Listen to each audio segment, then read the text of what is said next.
কুয়াশায় ঢাকা উত্তরবঙ্গ, বাইরের দৃশ্যে চোখ জুড়িয়ে যায়। নতুন প্রজন্মের চোখ তবু সেই 6 ইঞ্চির স্ক্রিনে। বাগডোগরা স্টেশন পেরোতেই পড়বে মহানন্দা নদীটি, আর তারপরই উত্তর পূর্ব ভারতের প্রবেশদ্বার শিলিগুড়ি।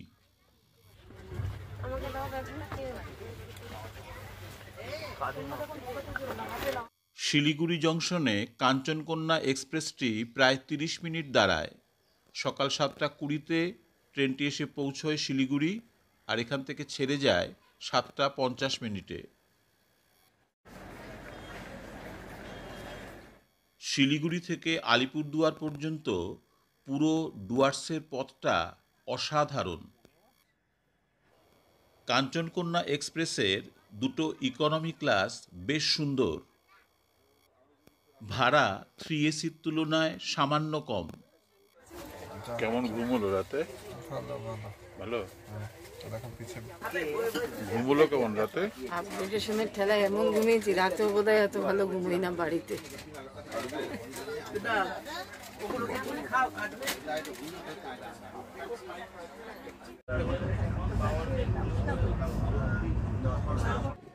শিলিগুড়ি শহর পার হলেই শুরু হয় বন, পাহাড় আর নদীর এক অপরূপ দৃশ্যপট।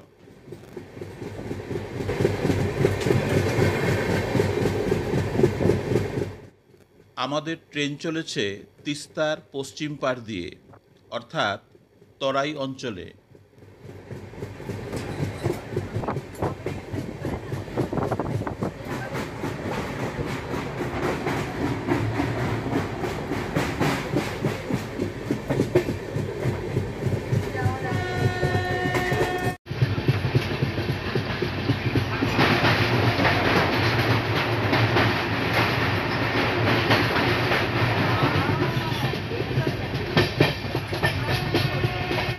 সেবক স্টেশনটি বিশেষভাবে তৈরি হচ্ছে। এখানে চলছে দীর্ঘ টানেল নির্মাণের কাজ। পাহাড় ফুঁড়ে তৈরি হবে রেলপথ, চলবে সিকিম পর্যন্ত।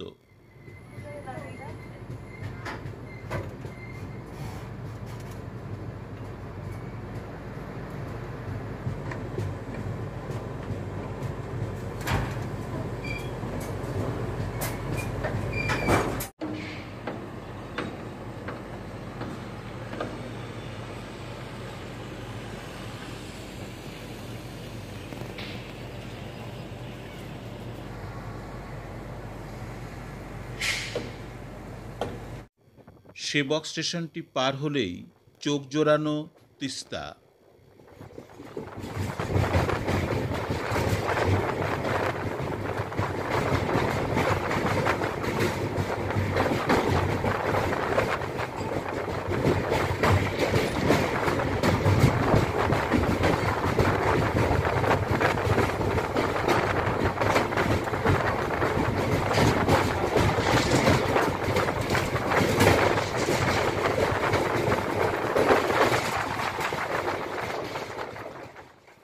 লক্ষ্য করুন, ওই দূরে দেখা যাচ্ছে তিস্তা করোনেশন ব্রিজটি, সাদা রঙের।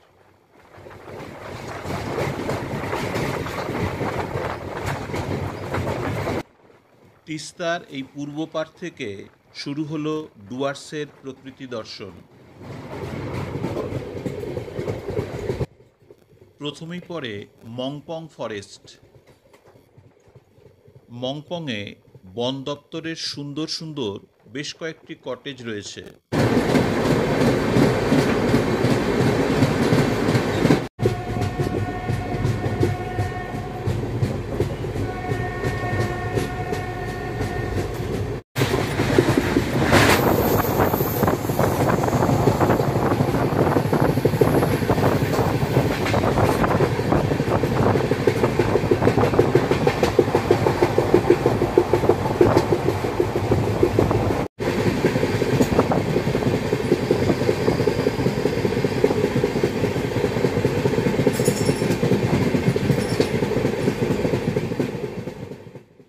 বেশ কিছুদিন আগে মংপংয়ের ট্যুরিস্ট লজে লিস আর ঘিস নামে দুটো কটেজের নাম দেখেছিলাম। ডিসেম্বরের শীতে এই লিস আর ঘিস নদী দুটি একেবারেই শুকিয়ে গেছে। ভরা বর্ষায় এদের কি রূপ হতে পারে তা ভাবতেই বিস্ময় লাগছে।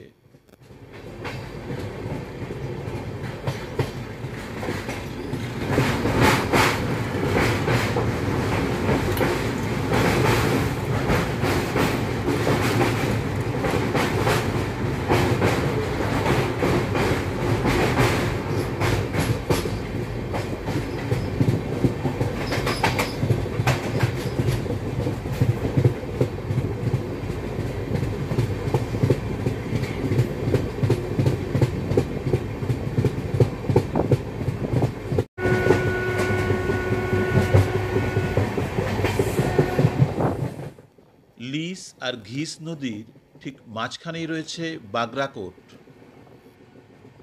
বাগরাকোটের ঠিক উত্তরেই রয়েছে সেই লুপ রোডটি।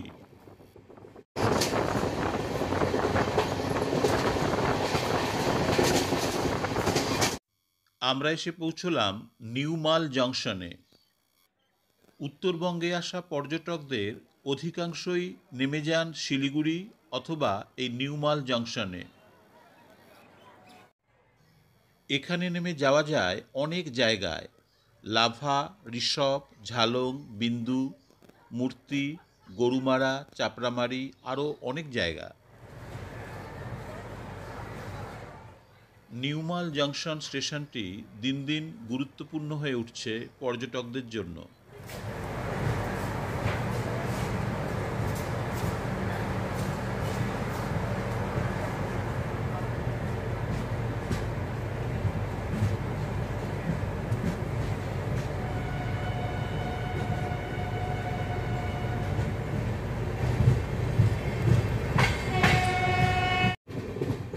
নিউমাল জংশনের পর চালসা হলো আরেকটি গুরুত্বপূর্ণ স্টেশন, কিন্তু কাঞ্চনকন্যা এক্সপ্রেসের এখানে কোনো স্টপেজ নেই।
চালসা পেরোলেই প্রথমে পড়বে মূর্তি নদী।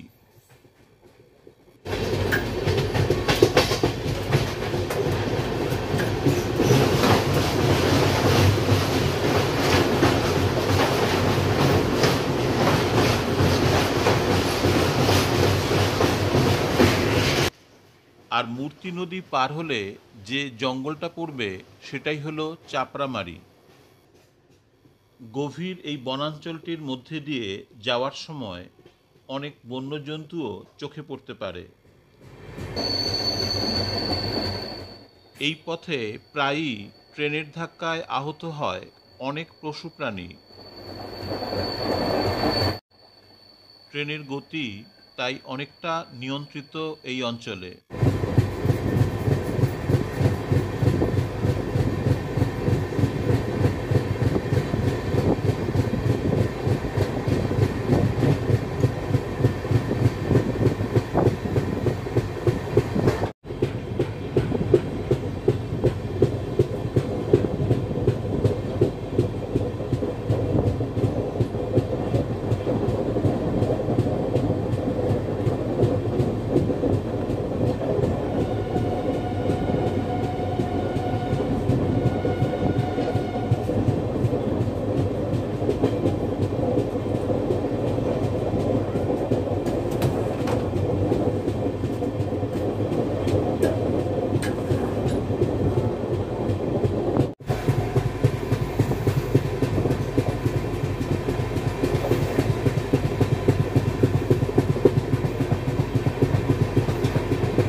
এই হলো জলঢাকা নদী।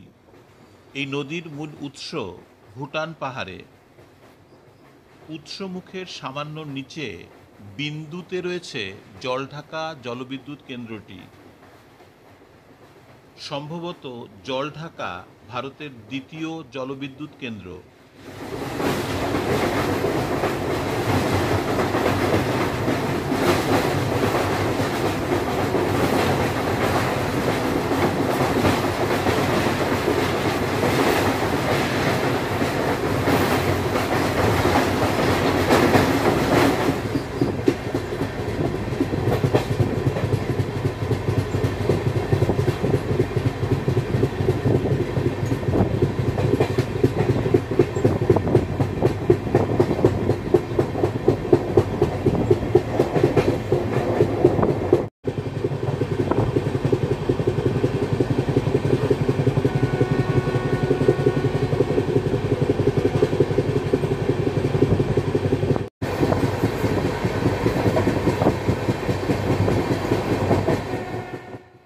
ডায়না নদীর পাড়ে ছবির মতো ছোট্ট গ্রাম কেরন।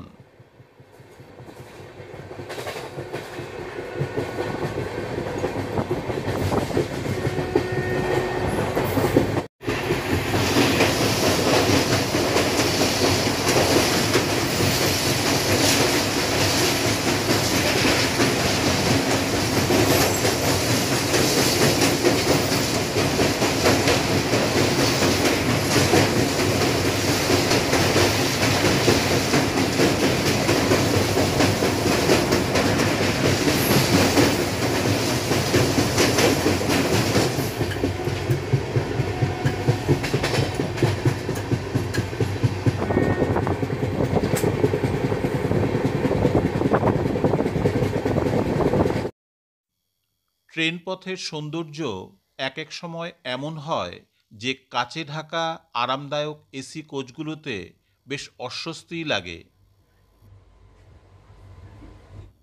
এক এক সময় মনে হয় ট্রেনের গতি যত কম হয় ততই যেন বেশি ভালো। এই ট্রেনের অধিকাংশ যাত্রী নেমে গেছেন। আমাদের কোচটির সব কিছুই খুব সুন্দর ছিল, একেবারে ঝকঝকে তকতকে।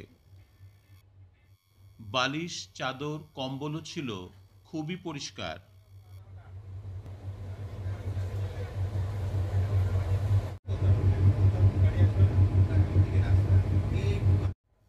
বিন্নাগুড়ি।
উত্তরবঙ্গে পাহাড়, জঙ্গল আর নদীর মাঝে মাঝে ছোট ছোট শহরগুলি অসাধারণ।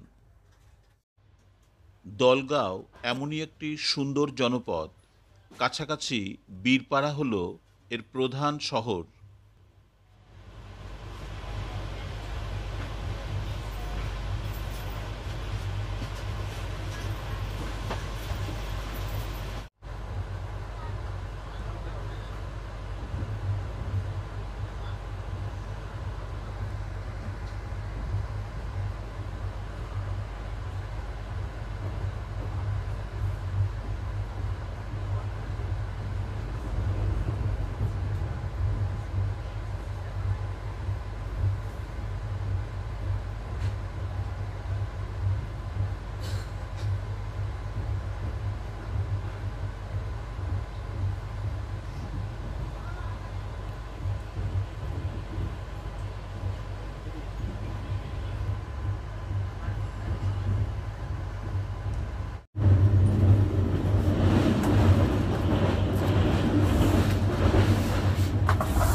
একসময় গরুমারা চাপড়ামারি ফরেস্টের এত কদর ছিল না।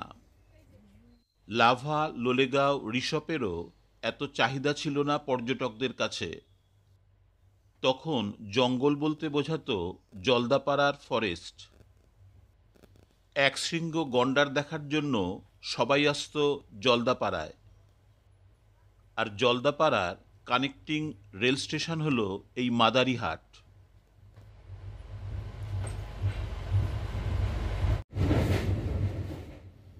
তোরসা নদী সোজা ভুটান থেকে নেমে এসেছে। ভুটানে এর নাম আমোচু।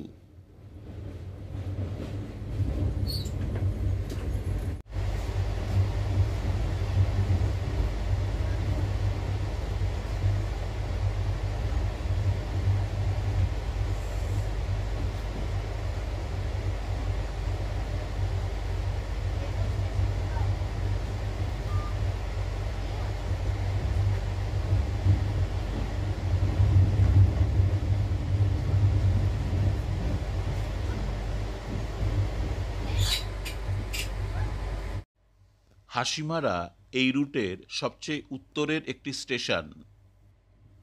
এখান থেকে সড়কপথে মাত্র 12 কিলোমিটার দূরে ভুটান। ফুনসিলিং শহরটি এখান থেকে সড়কপথে মাত্র 12 কিলোমিটার। তোরসা নদী পেরিয়ে 8-10 কিলোমিটার দূরেই রয়েছে টোটোপাড়া।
কালজানি নদী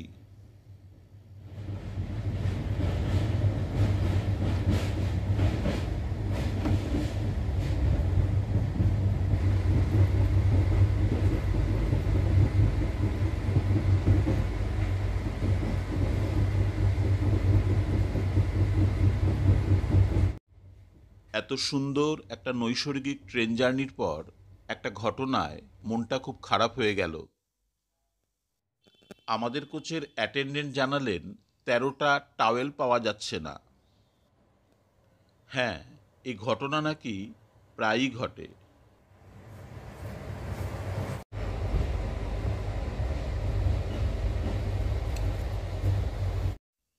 এই রাজা ভাতখাওয়া স্টেশনের পরেই আসবে আলিপুরদুয়ার জংশন।